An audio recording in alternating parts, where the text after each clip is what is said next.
Yay! Okay. Now, we actually met Maz, for those of you who are watching the second time around. You might remember that we interviewed Maz last year for our business summit, but we met her through Kirsty originally. Yeah, I think I reached out just wanting to connect and understand more about Creatrix and what you did, and, you know, looking at the way that you help a lot of people.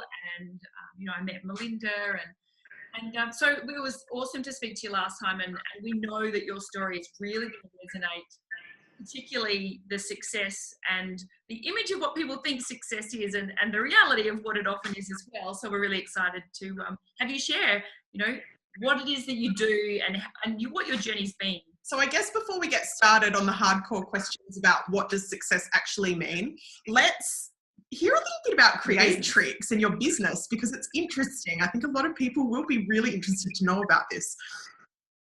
Yeah, well, Creatrix is it's a mental health solution, but it's also a personal development solution for people that have any kind of mindset blocks, as well as heart set blocks. In other words, you know, like they're carrying pains from past generations, or they're noticing a pattern that continues. So this is about breaking the cycle by learning the resources that you needed to learn to be able to handle those old emotional triggers in a more highly intelligent way, so they don't kind of disrupt you anymore. You see it through different eyes. It's actually, the truth of it is that it's actually a wake-up call.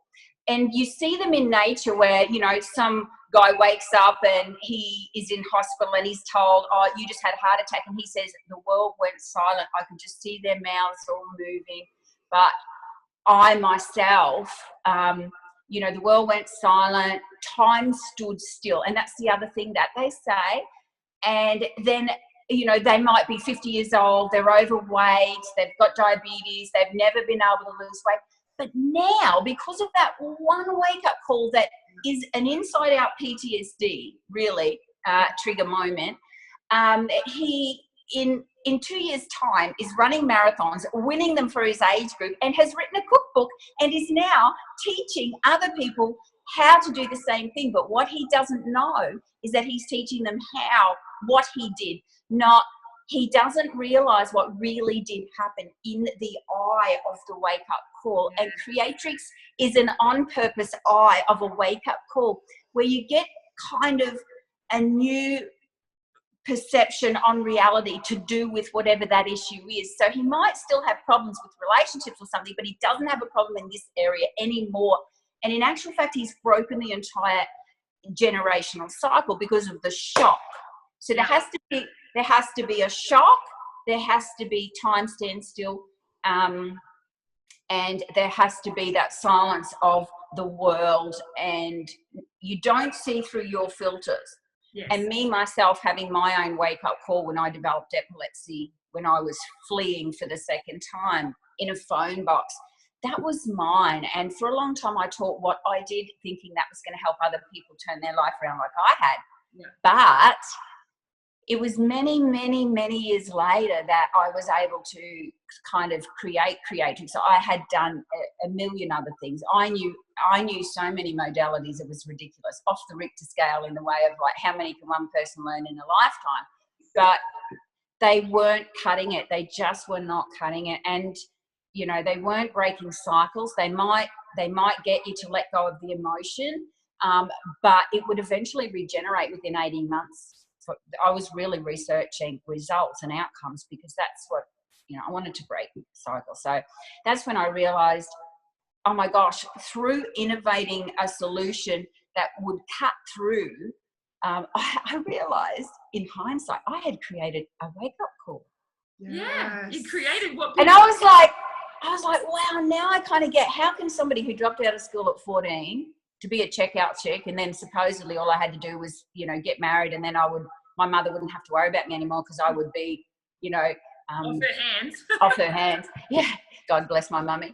But, you know, that was as big as they thought. They didn't think any bigger than that. My mother and where we come from, like, that's the goal of having a daughter, is to get them married, and that's it, you know.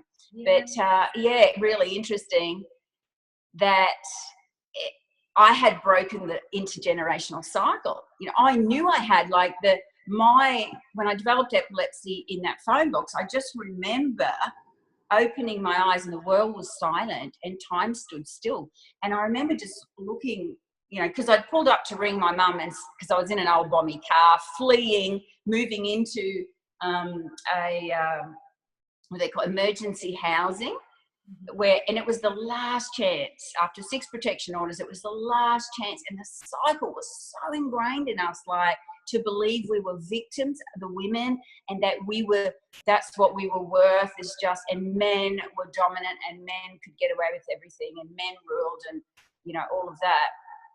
And yeah, I broke that cycle there and then. But when I opened my eyes, I just saw the kids jumping around in the car. And what happened was I did gain in that moment the resources that would push me through where other people wouldn't have pushed through. Like, it was like, you know, you have to do this, and you can do this. But first of all, I had to see the reflection back at me of the sum total of the choices that I made in my life. So I can say, you know, a lot of people say, but if you're a child and you had sexual abuse, how is that kind of your fault? But it's not that realization. It's the realization that you just, wow, if nothing really does change and you're the only one who can make a change here, then this pattern will continue, like it or not. It's kind of like that. And then in my research of trying to help other people, because that's what I wanted to do, my passion is breaking intergenerational patterning. So our grandchildren don't have to be predispositioned to have a predestined life attracting, or however it works, you know, however it does work. You do cycles run by creating a reality to make that cycle be maintained. Yeah. And in my research, it was epigenetics, the science of epigenetics, that showed me, wow, until the resources are gained, that pattern will run. And, you know, so yeah, my wake-up call moment, I gained those resources to be strong enough when all hell broke loose, and when I was once again in the fetal position on the kitchen floor, you know, going, you know, can life get any worse? So it did get worse before it got better, but I had this thing, this new thing from that wake-up call, and it was new meanings applied to old things, you know. So all of reality changed in perception. It's like the axis of how the world is, it just sort of altered. Yeah. And it was a new perception. So you've almost touched on one of our questions we were going to come up to about a defining moment that kind of changed the trajectory of your life. In a nutshell, can you tell everybody what you've actually achieved, what your business, you know, really quickly, what you have managed to create? That So there's two defining moments. That is one of them. And that's the one that turned my life just totally around on a dime. And a lot of those resources are in that little course I'll give, you know. But that one there allowed me to go on and create millions of dollars for myself and help many, many women and become a leader. And the leadership, the kind of perception that's required to be able to step up and be a leader, all of that happened in my first wake-up call. But there was a second one, and this is the one that I very rarely tell, and it's the one that took me from recognizing that solutions out there are all kind of conscious or totally unconscious. There's nothing conscious and unconscious to make a person really be able to action what we teach them. You know, we teach them stuff. We teach them great stuff. We can teach them what we do, but it doesn't mean they're going to go on and do it. Yeah. So my awakening to that was a decade after the first one. And I was sitting on a ship sailing the Rhine River. And look, I had taken 26 overseas trips in the previous 14 years, all paid for me. And look, it was indirect selling. And I was number one in 10 countries. I broke all the Australian records of 43 years, and I still hold them today. by 25%. No one, still to this day, no one's come close. And, you know, what happened, what I actually did was not listen to anybody. I didn't do the old goal setting model. I didn't plan my work and work my plan. I was the most inconsistent person you knew. I even thought I was really quite lazy. So it was really hard because they told me in that company, you're privileged now to be at this level, to be able to teach all of the leaders in the company. Lucky duck. Yes. But they told me what I had to teach. And they said, you've got to teach. No, and I kind of had this knowing at that point that I was responsible for 10,000 women a year to train them. Why was not one even close? Yeah. Why not one even close? Why was it still the same 6 people on the trip? Like, seriously, all of us were good. All of us were teaching what we did. Because we've attached so much to taking action now that it's become the action world, not necessarily the goal setting world, but now it's all about action. Take action, action, action. Yeah. But action coming from this perception does not create the same outcome. No. Whereas I'm outcome focused. That's it. Outcome, work back. And anyway, what happened was we were on this ship, all 6 of us. And I was really tired of losing top directors, teaching them what I did and being forced to teach what I wasn't even doing. And to the point where I actually sent one of my top leaders who quit after 3 years of struggle a bunch of flowers. And I said, you know, I truly believe in my heart this is best for you is to leave. Because all she was doing was pounding on weight. She was feeling even more like a failure. Her life was, I could see it was a struggle and I couldn't stand it. And I thought, I didn't get into this for this. I got into this to empower women. Yeah. This was shitting me off that, why just 6 of us? Why? And anyway, we're sitting there and we're sipping moe and we're sailing the Rhine River and we're going past the beautiful French castles, you know, and you're sipping the wine that was made from these beautiful vineyards. We're going past and, you know, and I'm just, we're sitting there and our feet are up watching the sunset by the pool. And I just turned around to the other ladies and I said, girls, why is it just us? Think about it. Think about it. Why are we so? And they're like, Maz, just have another moe. Enjoy your accolades. Like, you earn this. Just enjoy it. I said, hang on a second. Yeah. Really? Really? Been here, done this now. This is really good. But something in my heart is telling me something's wrong. Really, really wrong with the systems we're running, what we're doing. As leaders, we need to find the solution here. I'm not happy with the amount that go out the back door, feeling more like a failure. I'm not happy. I'm not content. And at that moment, I walked down and I went back into my cabin. And they stayed up there partying. They thought I was a real party people. But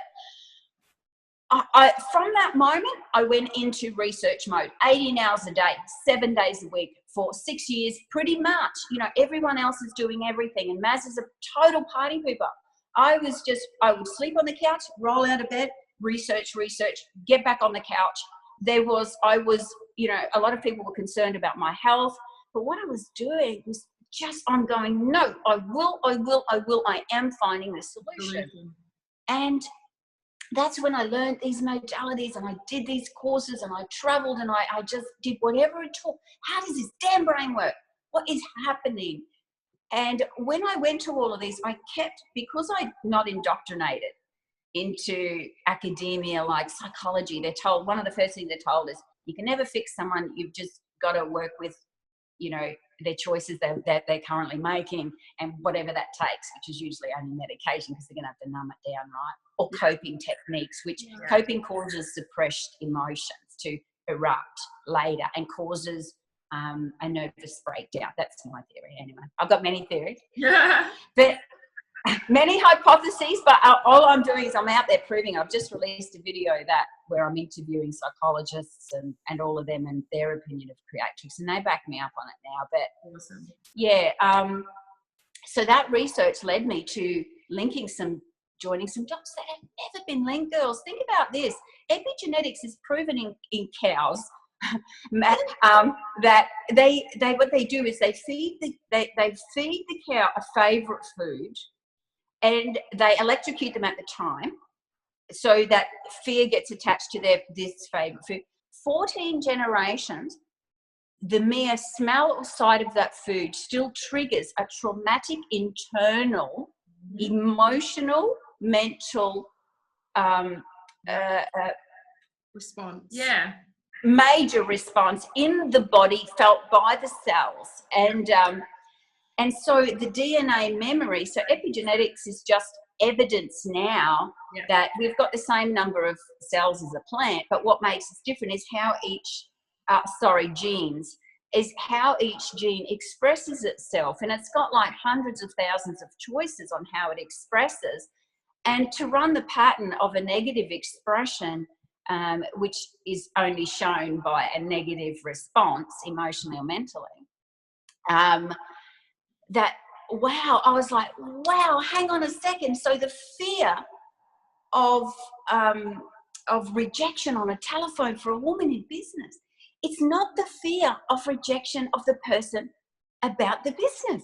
It's the fear of the trigger way back throughout the past generations of fear attached to rejection. Yes. Yeah. And it's probably the worst rejection a person could even imagine. So it could be the rejection of love by an own parent. Yeah. And I was like, wow. And then my study of history and my study of science go back far enough. There's even a Holocaust of the woman. 9 million women were killed that not taught in schools. 9 million women in over a 300-year time period. That's a Holocaust by definition. Yeah. And the only thing they're taught in schools is about 50,000. It's actually a lie, and it's really, really interesting stuff. And then I discovered hormones and all of this. I was like, wow, I brought it together and I was like, wow, this is why, energy healing is great, but it misses the resources. So eventually the energy has to according to the science of epigenetics, it will have to regenerate. And it's the same with conscious mind processes are missing, installing the resources at the center of the brain where the instinctual brain is about that trigger. Occurring. So any personal development program that does not go to the trigger and give that trigger, that first person in that ancestral line, that trigger, that thing, if they don't get their resources, it won't ripple out. And it's really, really interesting. So I developed a process according to an original hypothesis. So I'm the original innovator of this process, and Creatrix is the name of the women's one, but the men's one, Innovatrix, is the exact same process. It's just got different metaphors. Because the metaphors are of the body. I find this so interesting talking to you, Maz, because I know that a lot of people are going to resonate with your story because they had either not had tertiary education, or they've dropped out of school early, or they're feeling like they have, like a lot of people in our community have a fear of failure, particularly everything, but also they're aware of the fact that ancestral lineage does play a part in their own behaviour. So I know a lot of people will be on board with this, but what I love is the fact that you've really actually redefined what success looks like for people. Yeah. So even in your own life, you can see it, like we can see watching you and knowing you that, your definition of success growing up in a household where maybe it was expected that you were not going to achieve for yourself because of conditioning and the environment, people just didn't see that was a possibility for you guys.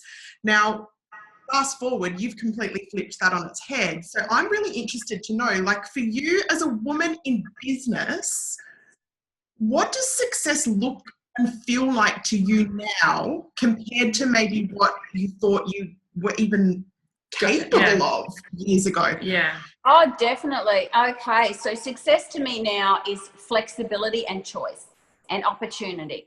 So those three things are what I'm about building now. So what I was going to say before too was that second wake-up call actually led me to a whole new level. So here I was. I had got my my success to this level. But what was going to take me from there to there was going to take other people from here to here. And that's my dream. And it's kind of, I'm very layman, and that's because I dropped out of school in grade 10 and wagged half of that. Yeah. I can access common sense, and women don't realise what you've achieved academically. It means nothing. It's a different sort of intelligence, and it's not the intelligence of the times. The intelligence to be flexible and move with systems and with social media, and it's all about this is for men and women, and because I help men and women now, and that is, you know, to be able to access your gut and run your life by your gut. That's freedom, and you can do that with any level of wealth. You can do that with where you come from, what you know academically. It's all irrelevant. It's true freedom has nothing to do. Look, I would say money definitely buys me more choice, but at the same time, it's to achieve a certain feeling. We only ever do anything in life to achieve a feeling. Yeah. Right. So early on, the money is imperative, but you do get beyond that to where, like even back then when you're on those cruises and, you know, you had money, like the money was... I walked away from $27,000 a month. Yeah. With no guarantee that I could do anything outside of that business. But what I have done now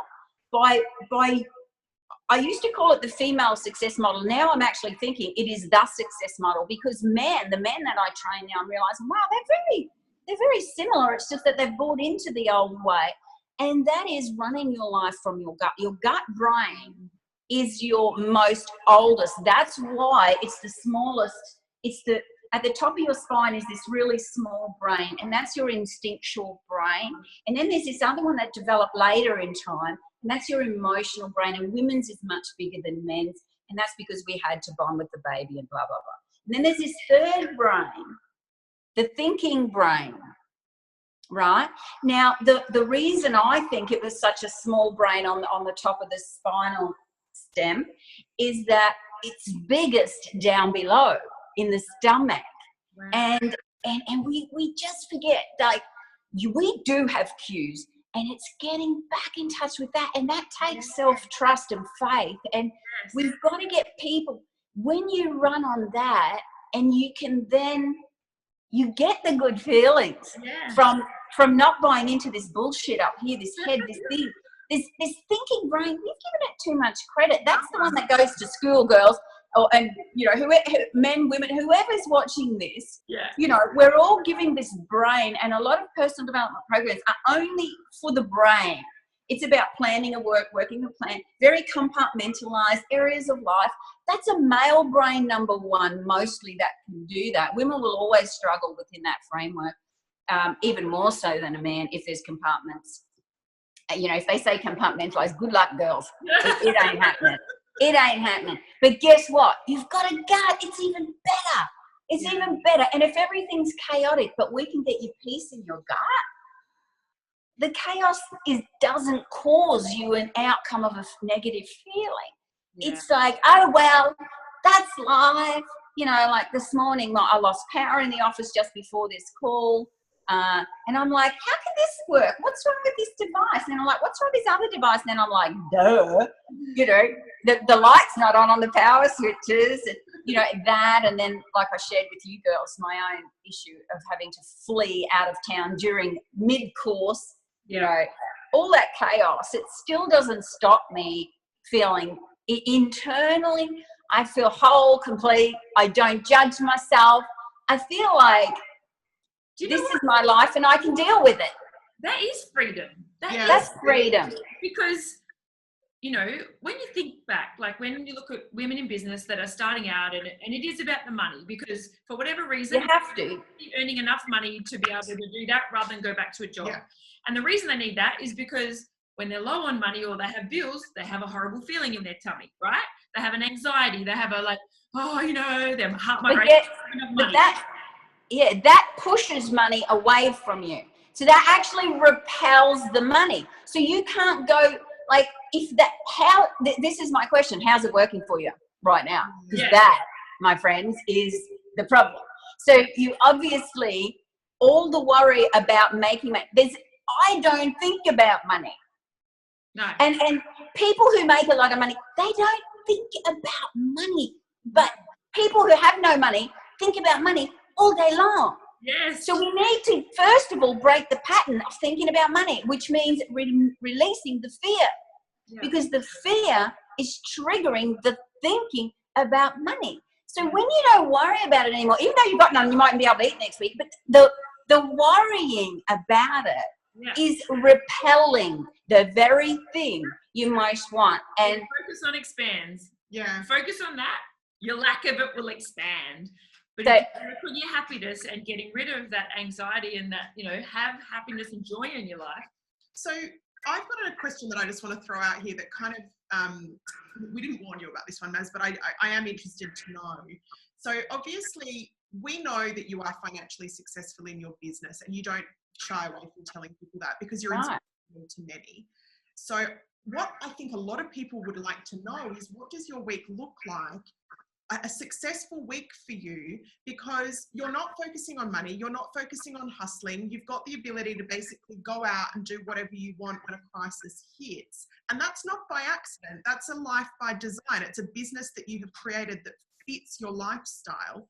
Yeah. So if we could get behind the scenes in what a day or a week looks like for you, what would we find? What would you share? Yeah. Right, you will find, externally looking in, you would go chaos. Yeah. Absolutely, you would go chaos. How does she do it? And well, mostly I hire people to do it. I also own up to my weaknesses, and I did long ago. I've never been one of those people that has to, you've got to learn marketing, like it or not. I'm like, you know what? Crap. I'm going to, but before I hire that person, I do say to them, you have to make me the money to pay you, because I don't have the money to pay you. So I'm not going to take money out of my bank account to pay you. You have to make me the money to pay you with some left over, and then you'll have a job.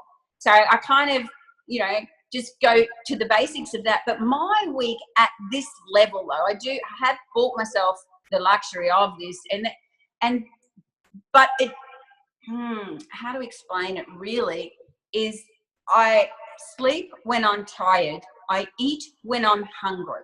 So that they are two things that people would think, what's that got to do with business? It's got to do with trusting my body and trusting flow and trusting my gut. And if my biggest epiphanies to do with business have come from setting myself up to be able to run my life like that and to get to the point where I trust myself. And that's the hardest thing. Most women struggling in business have very, very low self-trust. And you got to get to a point where you just trust yourself and you can trust your gut. The reason they don't is because when they think they've got a negative outcome. But that's because of and it's also inherited suppression. For women in particular, we've actually inherited it whether we like it or not, and how it shows up in a person is this not good enough thing, and that feeds into our self-doubt, eats away at our self-trust, and we've lost it. And to get that, I think that's the first thing you got to do, work on your self-trust, work on having faith in you, not the you that you think you are, but the you that is the real you, which is a person who, not even a person, a soul, because you can float outside of your body and touch yourself on your head and see yourself. Which one are you? You're not the you that you think you are sitting on the chair in your office, right? There's another you that can tap yourself on the back of the head and see down on your head. So the real you is the spirit of you that's been stifled throughout conditioning, epigenetics, nature, nurture, whatever. It's all not you. You are this whole complete being that is here, that is just as deserving as anyone else. There's no intelligence rating scale. It's all bullshit. It's all man-made. There's none of that. Even if you're illiterate, when I've had Creatrix clients that are totally illiterate, I have watched them do their best work after that. Like, I have seen an artist, for example, who lost her creativity, totally whip out the best art. She was totally illiterate, but she was very wealthy from her art. And this is what people don't understand, that it's, and what are artists? They're intuitive. Yes. Yes. All right? They're very, very intuitive. We are intuitive, and we are all creative beings. But the more you trust your head and think, that thinking you do, that thinking is bullshit. Not one of those words in your head are you. Not one. So my day is chaos. I wake up, I make sure on the camera all you see is the pretty organized stuff. But let me get the camera for a sec. I'll show you chaos. Like, it's all chaos. You know, it's a pretty house though.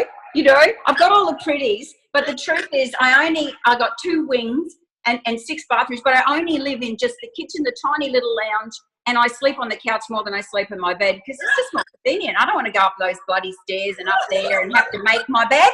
Like, you know, I'm like, you know, it's, you know, I'm willing to own it that it's not but it's what it looks like. I mean, I think this is part of the whole point, isn't it, Yeah. of the series, is the fact that, you know, what suited you and meant that you were now successful 20 years ago and 10 years ago and now is all different.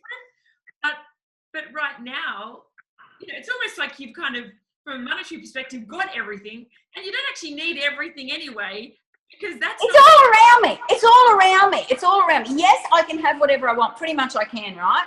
And that's all well and good. Yes, money. I achieved where I was earning, you know, 6 figures. Now I'm the 7 figures annually, you know, into the 7 figures. That's nice. But, and that does buy me a lot of choice in that. But all that does is add more to the self-faith. You know, somebody says, but Maz, what's your goals? I'm like, why do you ask that question? Because the question's not a question for me. No. I don't work on that system. I work on a different system. I work on a system of, if I set goals, I would restrict myself. Like, I didn't do the impossible by doing it as a goal because that was unrealistic. So it bypassed the very first step in a goal setting formula. You know, be realistic. It's like, there was no realisticness. Even in mathematically, it couldn't happen what I did that year when I broke the records there. But what I've done here, I have done something. You know, everybody was trying to put the fear into me. Maz, you waste money. And I did. I tell you what, I could make money, but I had not cracked the formula for keeping money. $27,000 a month. I'm going to share a big secret. I was broke at the end of the month, every month, because I had this fear of, because I stole from my dad when I was in high school. So I would have to get rid of the money. So I had fear attached to having money. Yeah. So I could earn it, but I would lose it really quick because of a fear attached to what money means. And, you know, now all of that's gone. And you know, but you can't fix or address something you're not aware of. You know what I mean? So that's why there'll always be layers to work on. You know, that's just how stuff happens. Things don't come up till you need to get them. But what I'm leading to is everyone's been trying to put this fear into me of late because of my age and retirement. They're like, well, Maz, what are you going to do? You haven't been keeping money. What are you going to do, you know, about your future? I'm like, what freaking future? Future is now. And you know, it's just many, many now moments, isn't it? And I'm living my bloody dream. I've been living what retirement people would think was really great. I've been living that now for 5 years. And it's, you know, I've already got the same choices. But what's really interesting is by letting go of the fear and not allowing them to get inside me, I have actually created a system now where I'll be paid forever without doing anything. And I created that for myself on a licensing program. And it's going to grow. I don't need to. And everyone's like, where are you investing? Where? I was like, I'm investing in fucking people, and I'm investing in my tool, and I'm investing in myself, and I have invested so much now that I've created my own formula. All of you who have the formula for future retirement success, you better put some money in that bucket and that bucket, because what if this happens and this happens? I'm like, yeah, but as long as I'm alive, I've got this baby, this is a creating machine. I can create shit. I'm like, I can I'm in control. This is my universe. This is my reality. This is my power, and you can't take it from me because it's mine, and you don't have it. That's so good. Do you know what I love as well? The fact that people who innovate, and we had this conversation with you last year where you said to us, actually, you know, I am used to the way that people react to me about my business. So I just want to let you know that no matter what happens, because sometimes it can be negative, sometimes it can be positive based on people's own feelings that they have about various modalities. I love the fact that what that made me remember about you to begin with was the fact that innovators really at the forefront, like the thought leaders that are at the forefront of ideas and processes and, you know, creations, they're a bit crazy. They have to believe. Yeah, I am crazy. I am absolutely crazy, and I fly in the face of many people, many systems, and I don't really care, and I really am ready. But one of my awards up there is for innovation. And look, most, and I'm not saying I've got the greatest process ever developed in the world, because what if someone created it long ago? But I'll tell you this, they never launched it to the degree where I'm going to get this to, because of this. You've got to be able to take the hate mail, the haters, and stuff them. They got their own issues. It's not got to do with me. Your perception of me is not my problem. I was going to say, and I knew that's where Quartz is going, and it's so true.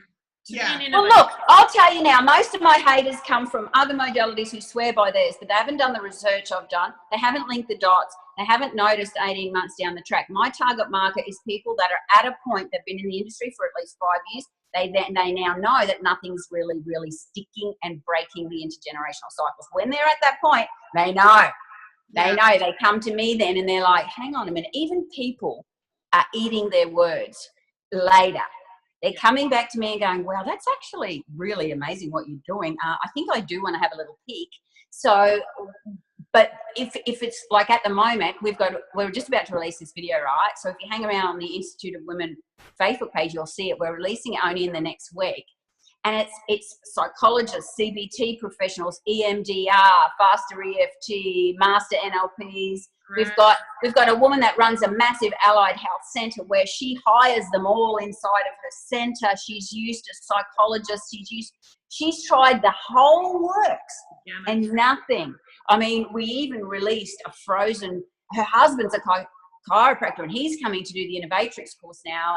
And people in the industry who were my haters are now finally going, wow, we didn't know that we didn't know what we didn't know. That's right. And now, and because, the end user's experience is just a silly little story. They don't know that every metaphor is so intricately designed to blend to the next metaphor, So the great thing is the more people from the industry who come into the course to be a transformologist, they get that insight and they go, holy shit, how did you come up with that? Like, that is crazy off the charts. That is just, I don't know how I tell you how I didn't come up with it. I didn't come up with it by goal setting. I didn't come up with it by being consistent. And I came up with it by a 3 o'clock epiphany, by trusting myself, by not stressing about the answer coming.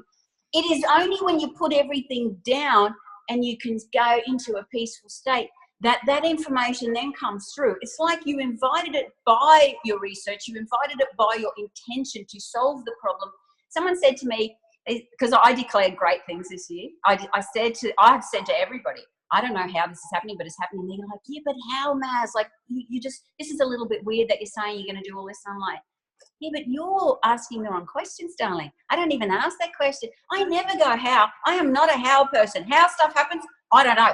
I just know it will. And it's the knowing something will that causes the entire mind to go quiet so that those epiphanies drop in.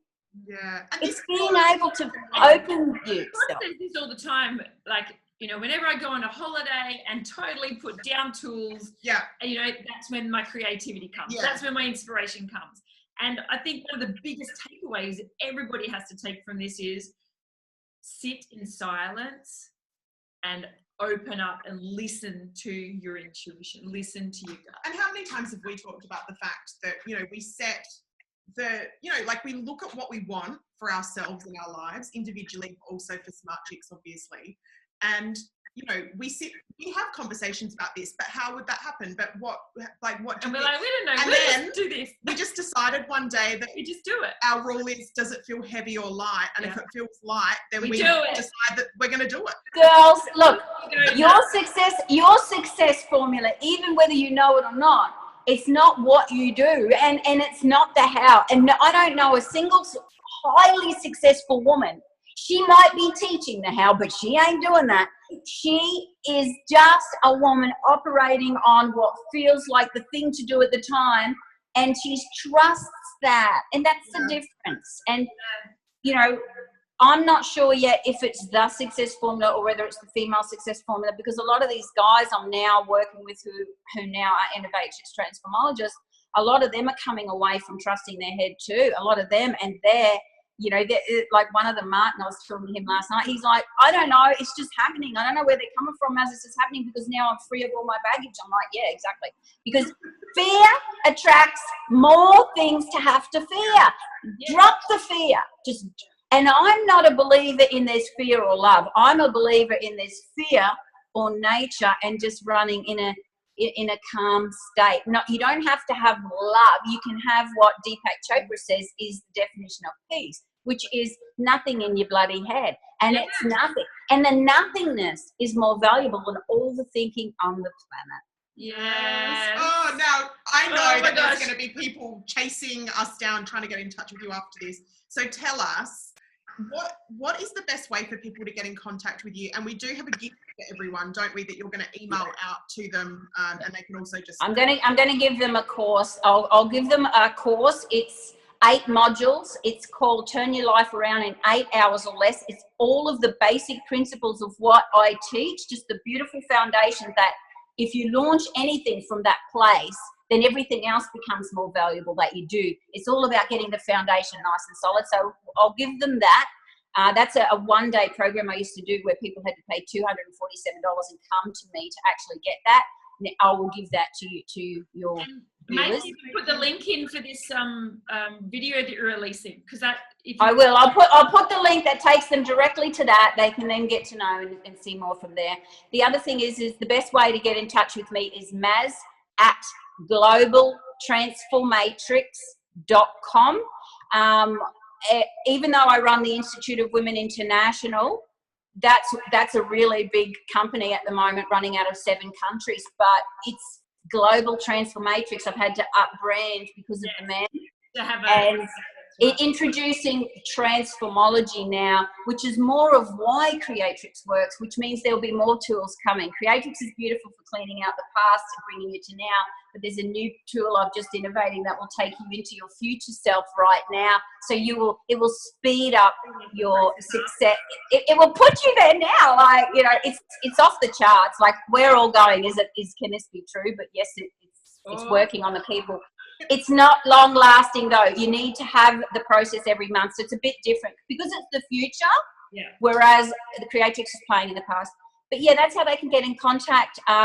They can go to globaltransformatrix.com for the bigger picture, the white papers, the scientific evidence. But if they're a woman, they'll probably really resonate with instituteofwomen.com as well. And my not-for-profit launching it is already through, has jumped all the hoops already, and that's riseaboveit.org.au. And that is where I'm releasing a little book for Are You OK Day that says, No, I'm Not OK Now What? Beautiful little guide handbook to help people when they're really down and out. They're not ready for anything else because they're really struggling.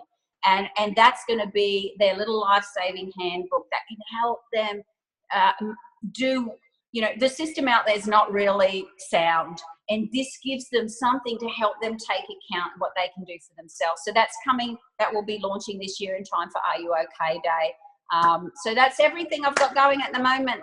Thank you so much. I know I think everyone is just going to be so light, I think is the word, after listening to this. I just felt like there are about 10 golden nuggets in there. Every I time know. I speak to you, Maz, you know, I never know Amazing. what you're going to talk about because we never Because I'm not organised. You know, I'm the most unorganised person on the planet, but if you allow me, you will get gold from me. But if you try to control this thing doesn't work like most people.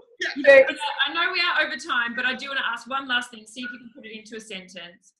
From a legacy perspective, when the day comes that you're at the end of your life or maybe you've gone, what do you want to be known for? breaking intergenerational cycles and having people stand in their true power and be self-actualized. Oh, I just got goosebumps Me when too. you said that. Oh, we're going to leave Thank you so much, Maz. We'll leave you guys to just ponder that question or that statement, I guess. Yeah, and look out for that email because I'm sure a lot of people will benefit from the course. Right. See you later. Bye. Thank you, girls. Thank you.